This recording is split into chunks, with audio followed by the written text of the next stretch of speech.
Back to our channel. Now we are going to discuss about the dorsal digital expansion. So in the name itself you can see dorsal means this side, right? Dorsal, digital means on the digits, okay? Expansion. So what is expanding? Let us understand.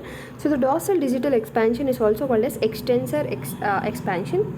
So it's actually a small triangular area. You can see the small triangular aponeurosis mainly related to the tendon of extensor digitorum.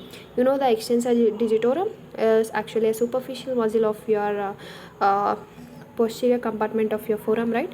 So this is mainly of this extensor digitorum, which covers the dorsum of the proximal phalanx. You know the what is the proximal phalanx, right? In your fingers, if you see, this is your proximal phalanx, this is your middle phalanx, this is your distal phalanx. So the proximal phalanx, okay. So mainly extensor digitorum covers the proximal phalanx. So its base, which is proximal, covers the metacarpophalangeal joint, of course, because in the proximal side here will be the metacarpals, here with the phalanges. So it covers the metacarpophalangeal joint, and the main tendon of extensor digitorum occupies. So you can see here the tendon of extensor digitorum is this green color one, okay.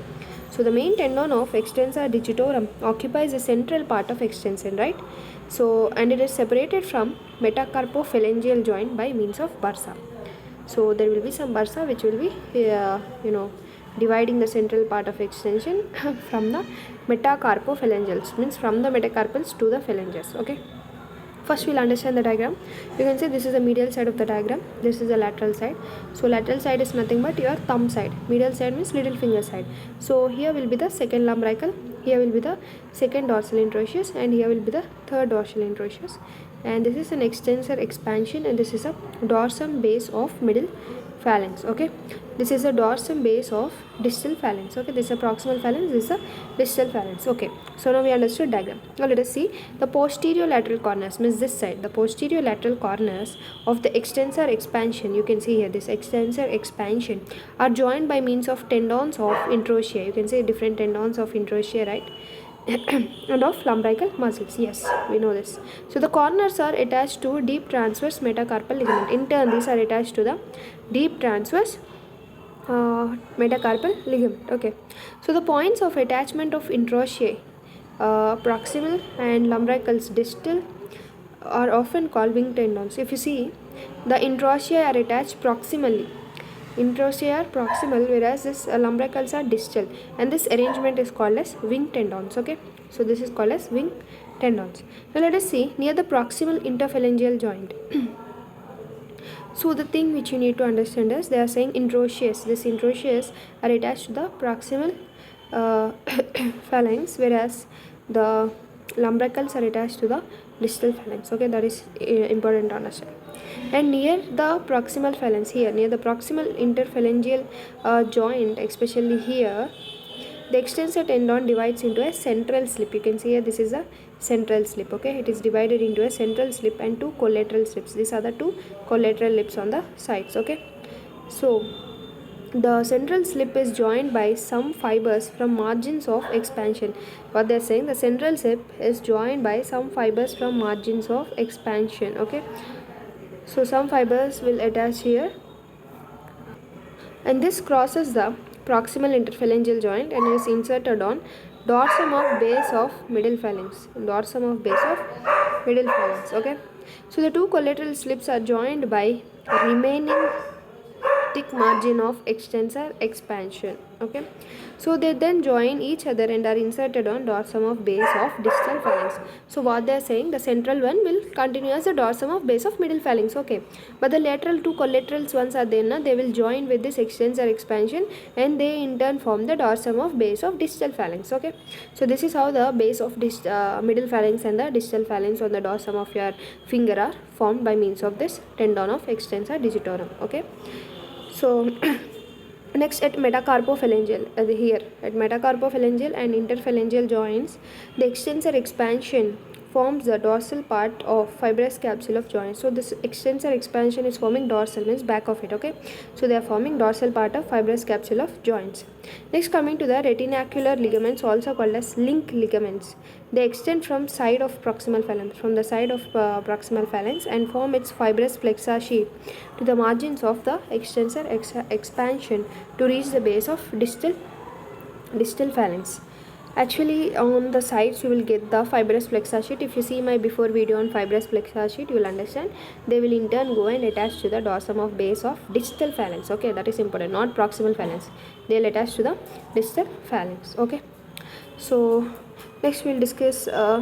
So in this diagram we'll understand what are the muscles which are attached to it. So mainly to the index finger. If you take the index finger, the first dorsal interosseous is attached, okay, and also the second palmar interosseous is attached, and the first lumbrical. So remember, to the index, right, this is the index finger. So to the index finger they are saying the first dorsal interossea, the second palmar interossea are attached, and also first lumbrical is attached, and extensor digitorum slip is attached, and of course extensor indicis is also attached. Okay, so it's better to see here because there is no diagram for that. In the middle finger, second and third dorsal interossea, second lumbrical, extensor digitorum slip. For the ring finger, fourth dorsal interossea, third palmar interossea, third lumbrical, and extensor digitorum slip. So it's very easy to remember. You can see for the index finger, first and second palmar interossea. Okay, first dorsal interossea, second palmar interossea. That is important. First dorsal here, here palmar. In the case of middle finger, second and third dorsal interossea and second lumbrical, extensor digitorum slip. Okay, and for the ring finger, fourth dorsal interosseous, third palmar interosseous, and third lumbrical, extensor digitorum slip. So everywhere if you see, there is extensor digitorum slip at last. And for little finger also, fourth palmar interosseous, fourth lumbrical, extensor digitorum slip, and extensor digitorum minimi. So this is actually, we need to mug it up, the like what are attached to what. Even for this you can try to form some mnemonics, like for index finger, first dorsal. Okay, okay, the second and third dorsal has come here. So first we'll talk about dorsal interossea. For index, first dorsal. For middle, second and third dorsal. For ring finger, fourth dorsal. Okay, and for little finger, no dorsal. Okay, done. Next we'll talk about palmar interossea. For index finger, second palmar interossea.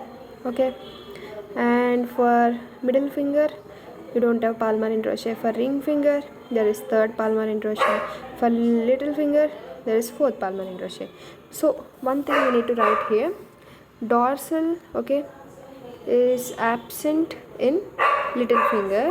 Okay, and palmar is absent in your middle finger, right, middle finger. So this one if you write, it will be easy. Next, coming to the lumbricals, everywhere they are present. First lumbrical, second lumbrical, third lumbrical, and fourth lumbrical. Next, extensor digitorum slip, everywhere present. Extensor digitorum slip, extensor digitorum slip, right. Next, coming to, for index finger have extensor indicis, because index indicis. Okay, middle finger have nothing so special. Ring finger also have nothing so special, and little finger have extra special, extensor digitorum minimi. So these things you need to remember. So I am writing here, in the case of index finger special is indices. You can write indices, you can understand. And in the case of little finger, you have minimi, digita minimi. Only write minimi, I can understand. Okay, so this is the special thing you need to remember in the case of our dorsal distal expansion. So what? The dorsal interossea are absent in little finger, otherwise everyone follows the order. Palmar interossea absent in middle finger. Index finger have especially extensor indices. Little finger have extensor digita minimi. That's it. So this is a trick to the digital expansion. So next we will discuss about the posterior interosseous nerve and also posterior interosseous artery. And next the clinical anatomy, and we'll complete this chapter.